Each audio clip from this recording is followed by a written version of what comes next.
Have you ever loved someone so deeply that you prayed to Allah, "Oh Allah, write them in my destiny"? And yet, everything fell apart. They walked away, and you were left shattered. But have you ever thought, maybe it's Allah Himself who doesn't want you to be with them? Today, we'll uncover 6 clear signs that Allah does not want you to be with someone. Let's explore the signs Allah might be showing you deep within your heart.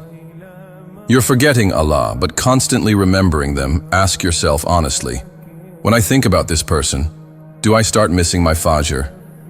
Do I lose my focus in Salah? Do I scroll through their messages more than I open the Qur'an? If love starts replacing Allah in your heart, it's no longer love. It's a test. Allah says in Surah Taha 20:124, "Whoever turns away from my remembrance, for him is a miserable life." You see, Islam doesn't forbid love. The Prophet loved deeply, with dignity, with purity, with purpose. But he never let love for anyone override his love for Allah. So here's the reality. If that love is taking you away from dua, if it makes you delay your prayers, neglect your Deen, forget your Lord, then it's not love. It's a form of destruction wearing the mask of desire. True love never dims your light for Allah. It makes it shine brighter. So if you're constantly remembering them, but forgetting Him, maybe it's time to realign your heart. 2. The relationship is pushing you towards sin. Let's be honest. It often starts small. A message, a call, a glance. Then it grows.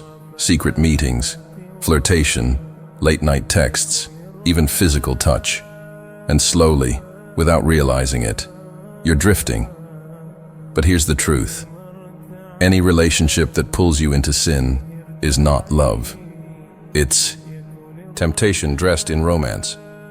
Allah says in Surah Al-Isra 17:32, "Do not even go near to zina. It is shameful and an evil path."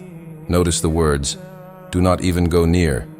That means not just zina itself, but everything that leads to it.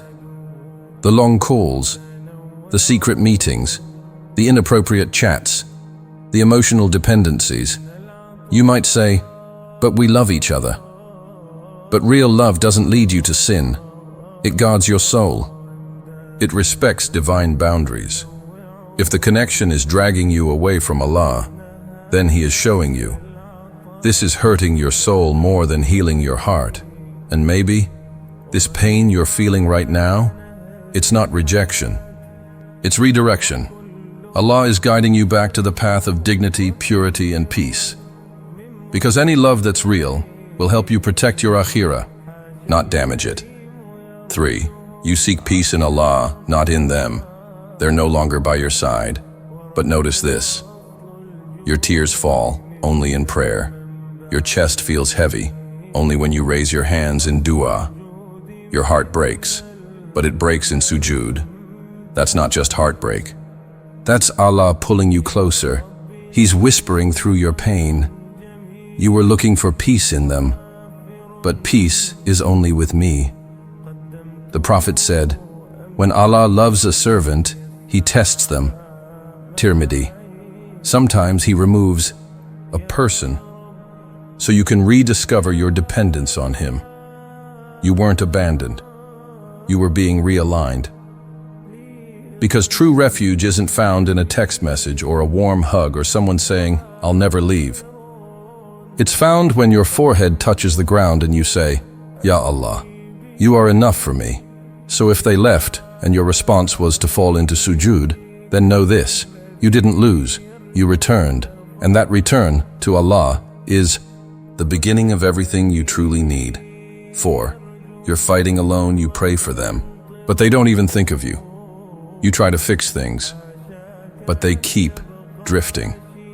You send sincere words, but get silence in return. That's not love. That's emotional exhaustion disguised as patience. You see, true love in Islam is mutual. It's built on effort from both sides, on shared dua, on mutual sacrifice. But if you're the only one trying, the only one repenting, the only one holding on, then maybe this isn't a relationship, it's a lesson. Allah says, Allah does not burden a soul beyond what it can bear. Surah Al-Baqarah 2.286. So if this is breaking you, not building you, if it's draining you, not helping you grow, then maybe it's not meant to stay. Sometimes, Allah lets you fight alone so you finally stop fighting for the wrong person and start walking towards Him, because He knows you deserve love that is mutual, God-conscious, and a source of peace, not pain. 5. Constant obstacles, nothing. Moves forward you planned, you prayed, you tried your best, but still, they pull away. They're family objects.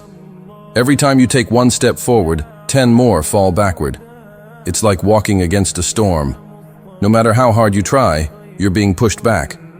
Ask yourself, why would something destined by Allah be so forcefully blocked? The Prophet taught us that ease is a sign of barakah, blessing. But when doors keep slamming shut again and again, it may be Allah's protection, not punishment. Sometimes the person looks right, but the timing isn't, or the intention isn't, or maybe they're simply not written for you. Allah says, but perhaps you hate a thing, and it is good for you, and perhaps you love a thing, and it is bad for you. And Allah knows, while you do not know. Surah Al-Baqarah 2:16. So if it keeps falling apart, let it. If the doors won't open, stop knocking. And if you feel lost, turn to the one who never blocks your path, Allah. He's not denying you love. He's delaying you for a love that's right, not rushed, not forced, but written, in the perfect time, in the perfect way. 6. Your heart feels restless. Even after istikhara, you performed istikhara sincerely. You prayed with full trust in Allah, asking Him for guidance in a matter that deeply concerns you. But now, instead of feeling assured or comforted, your heart still feels unsettled.